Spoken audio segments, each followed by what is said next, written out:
जब बहुत सारे लोगों के साथ में ये शिकायत रहती है कि उनके सिर के अंदर है ना एक बहुत अजीब सी जकड़न सी रहती है। सिर के अंदर सूनापन सा रहता है।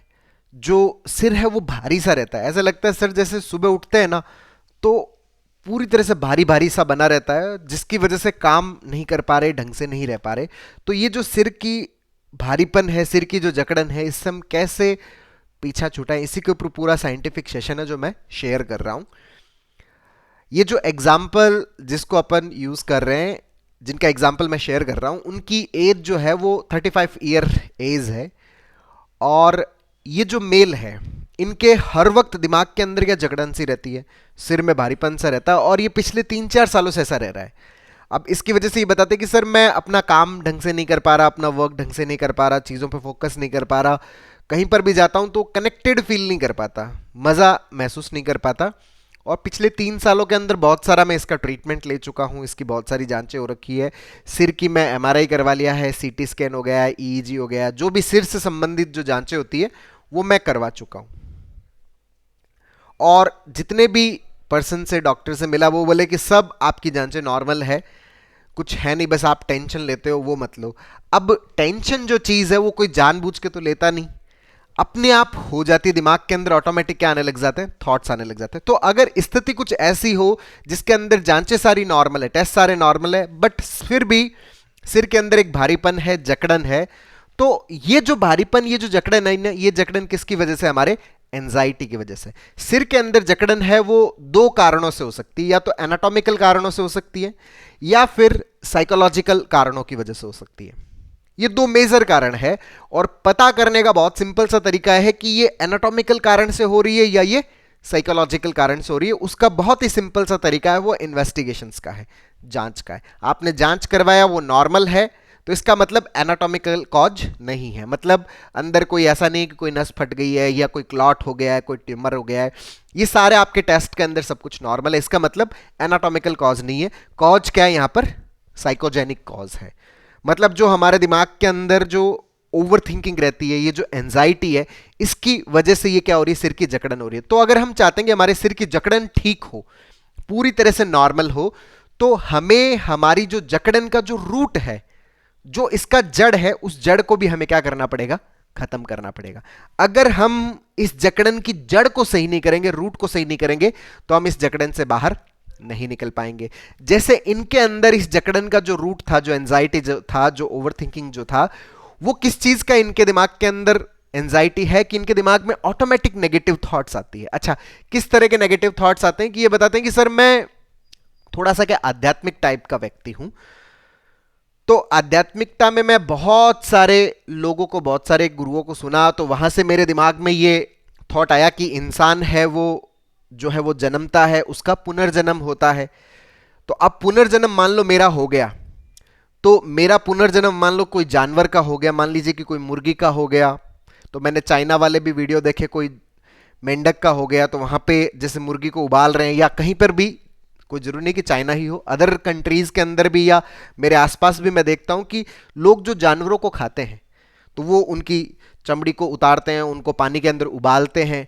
तो मेरे दिमाग में ये ख्याल आने लग गए कि मेरा अगर पुनर्जन्म हुआ, तो मेरा पुनर्जन्म होगा, तो मैं अगर किसी जानवर की योनि में आया, जानवर का मैंने कोई रूप धरा, और मुझे उसके अंदर अगर किसी ने खाया और वो मुझे जलाएगा, भुनेगा, रोस्ट करेगा, तो उस समय मुझे बहुत तगड़ी पीड़ा होगी।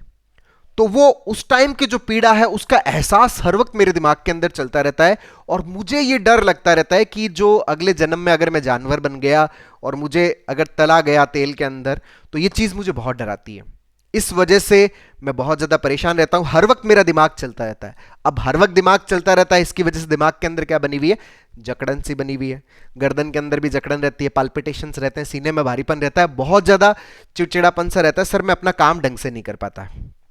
तो यहां पर थोड़ा सा हमें समझना पड़ेगा कि बेसिकली ये जो हमने हमारे दिमाग के अंदर जो ये कॉन्सेप्ट डाल रखा है, जब तक इसको हम न्यूट्रल नहीं करेंगे, जब तक यहां पर सीबीटी का प्रैक्टिस नहीं करेंगे, तब तक हम यहां पर इजी नहीं हो पाएंगे। तो हमें यहां पर सीबीटी का क्या प्रैक्टिस करना है? सबसे पहले तो हमें यह समझना पड़ेगा कि ये जो पुनर्जन्म का जो कॉन्सेप्ट है, ये कॉन्सेप्ट भी क्यों दिया गया है, इसको थोड़ा समझना है। जो भी चीजें दी गई है वो हमारे वर्तमान को, हमारे आज को हम बेहतर तरीके से जी पाएं, इसलिए हमें अलग अलग तरह के कॉन्सेप्ट दिए गए हैं। जैसे मान लीजिए कि कोई बच्चा है, वो पैदा हुआ तो उसके किसी भी प्रकार का कोई डिफेक्ट आ गया, तो अब उसके माँ बाप परेशान हो रहे हैं कि भैया इसके डिफेक्ट क्यों आया, तो कहीं हमसे कोई गलती हो गई है या हमसे कोई मिस्टेक हो गई है, या बच्चे का जो 9 महीने वो जब पेट में था उस समय कोई खाने पीने में गड़बड़ हो गई है, तो उसके जो डिफेक्ट आया, तो अब उसके कारण पेरेंट्स किस में चले गए? स्ट्रेस में चले गए। वो खुद को उसके लिए क्या मानने लगे? जिम्मेदार मानने लगे। तो वहां पर उनको उस कॉन्फ्लिक्ट से फ्री करने के लिए, उनको उस गिल्ट से फ्री करने के लिए किसी ने ऐसा आंसर दे दिया कि भाई साहब इसके पास्ट जीवन के अंदर कुछ गड़बड़ी रही होगी, इसके कारण ये डिफेक्ट हुआ। तो ये उत्तर सुन के वो किससे फ्री हो जाते हैं? अपनी गिल्ट से फ्री हो जाते हैं। वो अपने दिमाग के अंदर क्या फील करते हैं? हल्का महसूस करते हैं। तो ये जो पास्ट लाइफ का भी जो उत्तर दिया गया है ना, ये उत्तर भी किस कारण से दिया गया है? अपने वर्तमान के इस गिल्ट को फ्री करने के लिए दिया गया है। पास्ट में कुछ था नहीं था ऐसा कुछ भी नहीं है। जो जीवन है वो आज का जीवन है, जो आपके पास में अभी का जीवन है। ना पास्ट में कुछ है, ना भविष्य में कुछ है, ना आगे किसी जन्म में कुछ है। जो आज का जो जीवन है, आज का जो जन्म है, इसी जन्म में हम कैसे अपने आप को इजी फील करवा सकते हैं, कैसे हमारा मन जो है वो गिल्ट से फ्री हो, पश्चाताप से फ्री हो, डर से फ्री हो, इसी के लिए अलग अलग प्रकार की क्या दी गई है? थ्योरीज दी गई। जैसे ये एग्जाम्पल मैंने आपको यहां पे एक्सप्लेन किया कि पास्ट में कोई गड़बड़ी, अच्छा ठीक है, चलो इसकी कोई गड़बड़ी रही होगी, इसके कारण से इसमें ये हुआ, चलो हम इसके लिए जिम्मेदार नहीं है। तो इंसान अपने आप को क्या करता है? मुक्त महसूस करवा लेता है। तो उस टाइप में ये आंसर दिया गया। उसी तरीके से क्या है कि ये जो फ्यूचर में आगे जो जन्म होगा, आपका जन्म अच्छे घर में होगा, बुरे घर में होगा, जानवर में जाओगे, इंसानों में आओगे, ये भी इसीलिए दिया जाता है कि भाई आज आप अगर अच्छा कर्म करोगे ना, तो आपका जन्म आगे क्या होगा? अच्छा होगा। आज अगर आप बुरा कर्म करोगे तो आपका जन्म आगे क्या होगा? बुरा होगा। तो ये कॉन्सेप्ट भी जो है फ्यूचर में जन्म वाला, ये भी इसीलिए दिया गया है कि आप आज अच्छे से जी पाओ, आप आज अच्छी तरीके से चलो, अच्छी तरीके से सोसाइटी के नॉर्म्स को फॉलो करो। ये कोई ऐसा नहीं कि आगे जन्म के बाद में क्या होने वाला, उसके लिए नहीं है। लेकिन चूंकि हम आज अच्छे से जी पाए, आज हम अच्छे से सोच पाए, इसके लिए इस तरह का प्रिंसिपल हमें दिया गया है। जैसे वो कहते हैं ना कि आप रोड पे अगर आपने कुछ गड़बड़ी की तो आपको जेल में ठोक दिया जाएगा, या आपको सजा दी जाएगी, पनिशमेंट दी जाएगी, और पनिशमेंट से अगर बचना चाहते हो तो रूल्स को फॉलो करो, नियमों का पालन करो। तो इस तरह से हमारे भीतर ये क्या किया गया है? डर इंस्टॉल किया गया है। इसका ना तो कोई पास्ट के जन्म से कोई लेना देना है, ना कोई फ्यूचर के जन्म से लेना देना है, ना कोई पुनर्जन्म के किसी कॉन्सेप्ट से लेना देना है। जो फिलोसॉफीज ये दी गई है, जो कॉन्सेप्ट ये दिया गया है, ताकि हम आज अपने मन को हल्का महसूस करवा पाएं, अपने दिमाग को सही रख पाएं, इजी फील कर पाएं। इसी इजी फील करने की दिशा के अंदर अलग अलग उत्तर दिए गए हैं, चाहे वो पास्ट लाइफ का उत्तर दिया गया हो, चाहे वो फ्यूचर का उत्तर दिया गया हो। बहुत सारे लोगों के मन में ये डर कई बार क्रिएट हो जाता है कि अच्छा अगर हम मर गए तो सब कुछ ऐसे ही खत्म हो गया, तो उनके मन में इस तरह का डर पैदा हुआ होगा। तो वहां पर किसी ने उसको उत्तर दिया होगा कि भाई ऐसा नहीं है, हम वापस जन्म लेंगे, वापस इस दुनिया में आएंगे। तो ये जो उत्तर है वो उसको क्या फील करवाता है? सांत्वना देता है, वो इजी फील करवाता। तो इस रेफरेंस में ये अलग अलग प्रकार की क्या आई है? थ्योरीज आई है। लेकिन इसका मतलब ये नहीं कि अब आप अगला जन्म लेंगे और आप जानवर में जाएंगे, ऐसा कुछ नहीं। ये सिर्फ उत्तर है जो आपको कंफर्ट फील करवाए, जो इजी फील करवाया जाए। तो हमें बार बार अपने आप को ये एक्सप्लेन करना पड़ेगा, सही तरीके से एक्सप्लेनेशन देनी पड़ेगी कि ये जो पास्ट लाइफ का, जो फ्यूचर लाइफ का, ये जो कॉन्सेप्ट है पुनर्जन्म का, पिछले जन्म का, आगे वाले जन्म का, ये सिर्फ और सिर्फ हमारा जो आज का जो जीवन है, अभी का जो जीवन है, ये हम बेहतर तरीके से जी पाएं, उसी के रेफरेंस में अलग अलग तरह के क्या है? ये उत्तर है। ये हमें समझना पड़ेगा, ये हमें अंडरस्टैंड करना पड़ेगा, तभी हम इस थॉट से क्या हो पाएंगे? मुक्त हो पाएंगे। और जब हम इस थॉट से मुक्त हो पाएंगे, तभी हमारा ब्रेन क्या होगा?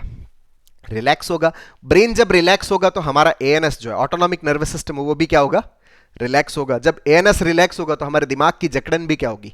शांत होगी। दिमाग की जकड़न शांत, दिमाग का सूनापन कम, दिमाग हमारा क्या हो रहा है? रिलैक्स हो रहा है। तो हमारी प्रोडक्टिविटी भी क्या आएगी? बहुत ज्यादा आएगी।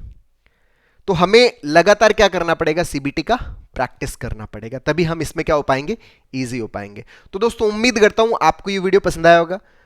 नीचे कमेंट बॉक्स में लिखकर जरूर बताइएगा, और अब तक यदि आपने मेरे यूट्यूब चैनल DRK TV को सब्सक्राइब नहीं किया तो प्लीज उसे सब्सक्राइब करें, ताकि मेरे नए वीडियो का नोटिफिकेशन आप तक सबसे पहले पहुंचे।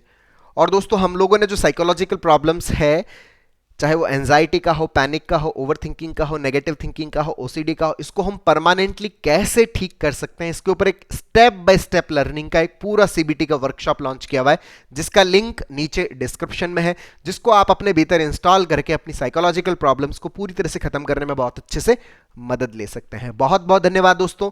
जय हिंद, जय भारत।